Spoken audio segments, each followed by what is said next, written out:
Bien-aimés frères et sœurs, c'est au nom de Jésus-Christ que je vous salue ce matin. Nous sommes rendus au vendredi saint, jour un peu plus lourd et chargé. Deux extraits de texte nous amèneront à passer cette journée dans la confiance, dans l'espérance que nous dicte l'amour du Christ. Avant d'ouvrir les Écritures, je vous invite à la prière.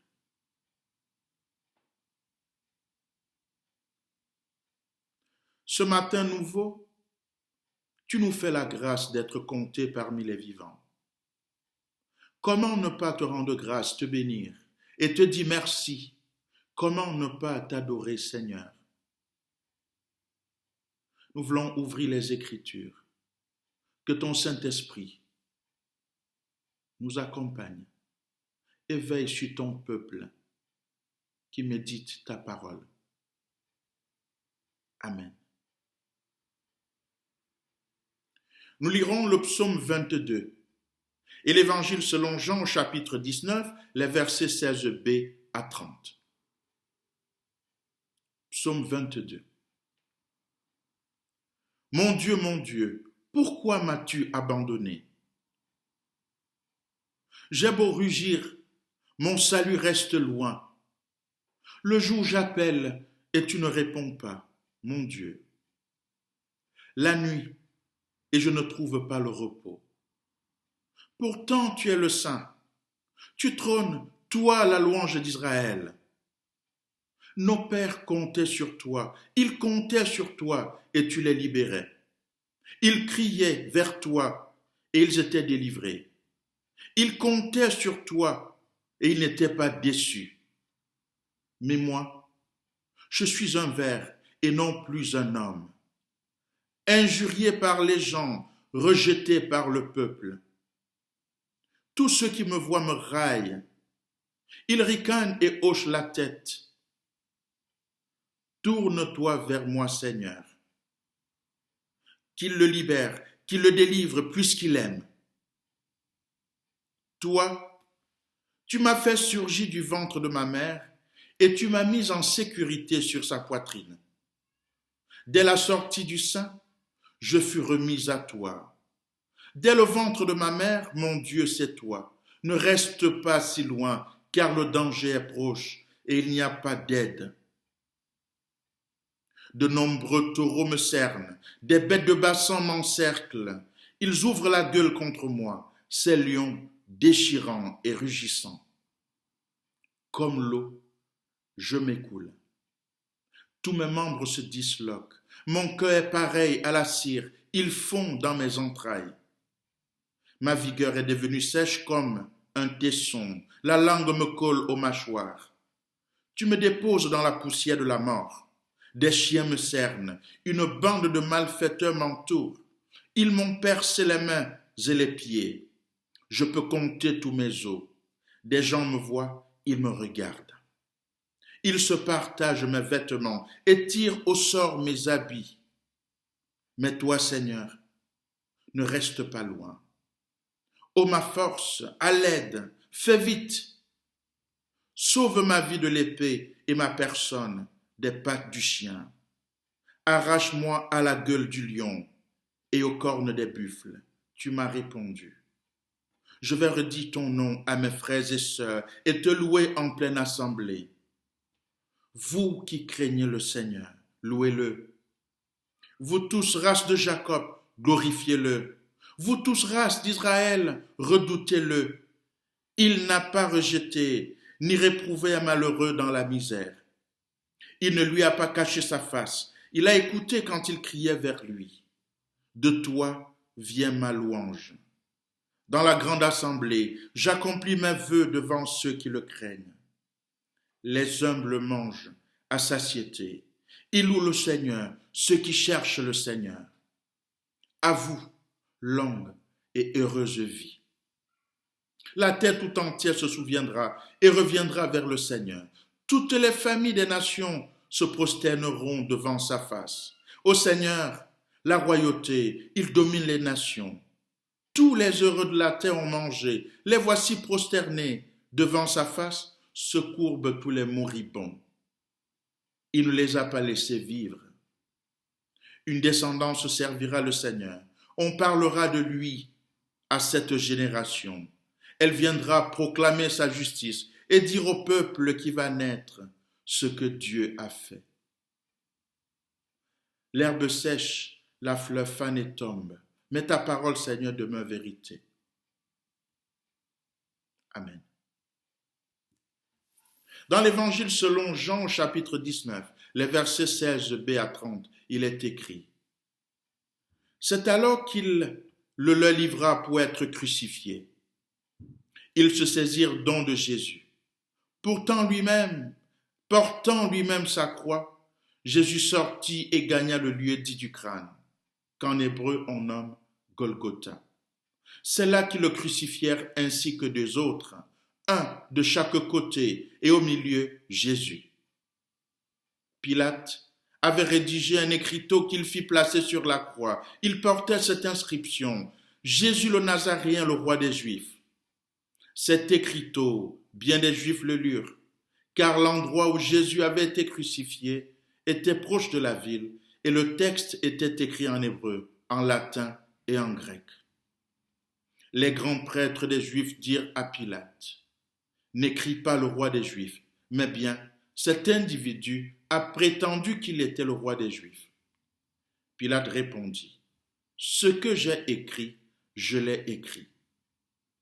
Lorsque les soldats eurent achevé de crucifier Jésus, il prit ses vêtements et en fit 4 parts, une pour chacun.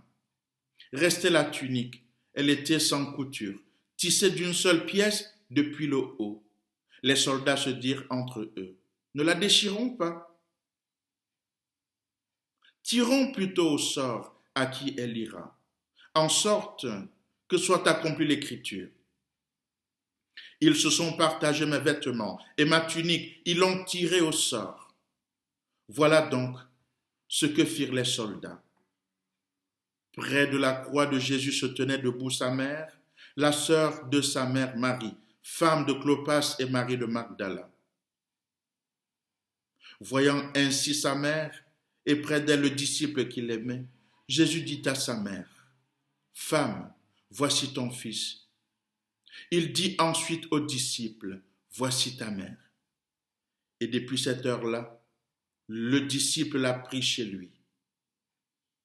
Après quoi, sachant que dès lors tout était achevé, pour que l'écriture soit accomplie jusqu'au bout, Jésus dit: j'ai soif. Il y avait là une cruche remplie de vinaigre. On fixa une éponge imbibée de ce vinaigre au bout d'une branche d'hysope et on l'approcha de sa bouche. Dès qu'il eut pris le vinaigre, Jésus dit: tout est achevé. Et inclinant la tête, il remit l'esprit. Amen. Compte à rebours.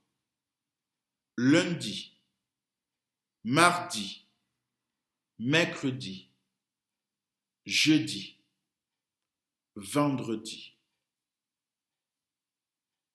Vendredi des atrocités. Vendredi de la manifestation de la haine visible. Vendredi, tout se passe comme si le ciel s'abattait sur le Christ. Mais Dieu a-t-il dit son dernier mot?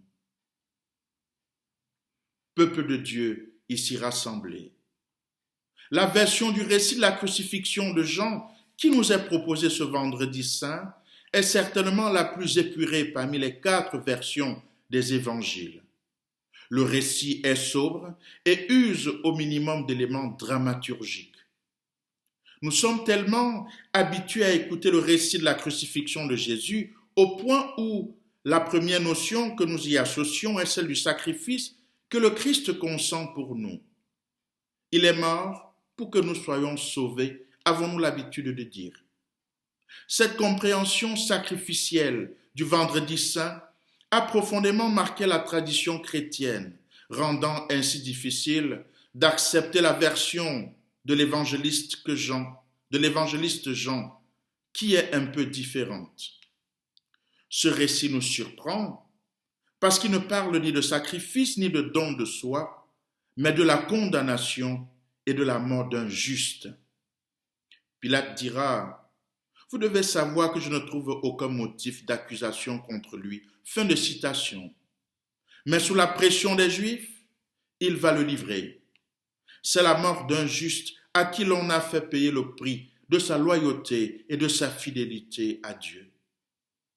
Jésus a été crucifié parce qu'il est resté fidèle à la manière dont Dieu s'y prend pour faire justice. En quelques mots, crucifié pour avoir respecté la justice de Dieu. C'est le thème que je propose à notre méditation.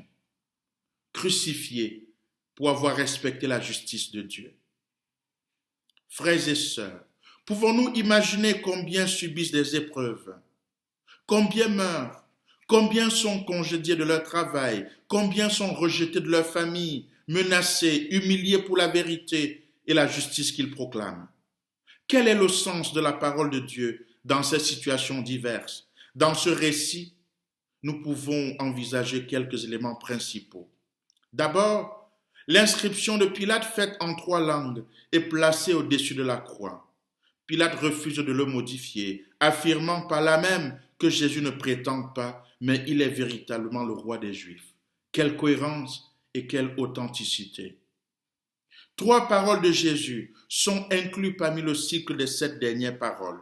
La première, « Femme, voici ton fils », et aux disciples il dit, « Voici ta mère ». La deuxième, « J'ai soif », et la troisième, « Tout est achevé ». Jésus recommande sa mère aux disciples. Quand il lui dit à elle et aux disciples, « Femme, voici ton fils », puis aux disciples, « Voici ta mère », il les appelle à se soutenir, plutôt que s'apitoyer sur leur sort.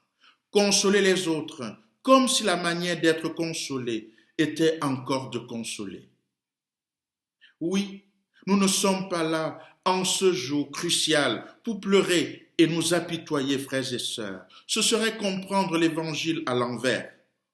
La crucifixion de Jésus est pour nous un autre point de réflexion sur notre engagement à consoler les autres au quotidien, à nous soutenir mutuellement dans la vérité et dans la justice évangélique. Mes frères et sœurs, Vendredi Saint ne dit pas le dernier mot de Dieu pour liquider le pouvoir de l'injustice qui domine le monde. Il dit plutôt le premier mot décisif que nous donnera soif d'assumer à notre tour la justice comme Dieu l'entend, l'accueil de l'autre sans aucune exception, sans aucune considération de race, d'ethnie, de religion, de couleur, l'attention à la souffrance des plus vulnérables pour la soulager, ce qui nous rendra en conséquence attentifs aux injustices qui provoquent ces souffrances et nous permettra une parole personnelle de conversion et de l'imagination pour les combattre. C'est ce que nous sommes appelés à porter dans nos églises, dans nos familles, dans nos lieux, les différents lieux que nous investissons dans notre lieu de service. Voilà à quoi Vendredi Saint, selon l'évangéliste Jean, nous invite. En pensant au peuple ukrainien qui croule sous les bombardements, comme plein d'autres, dans le monde, en Afrique ou alors en Chine, dans les autres continents du monde. Quelle place le chrétien que nous sommes peut-il apporter dans la prière? Dès qu'il eut pris le vinaigre, Jésus dit, « Tout est achevé. » Et inclinant la tête, il remit son esprit. Amen.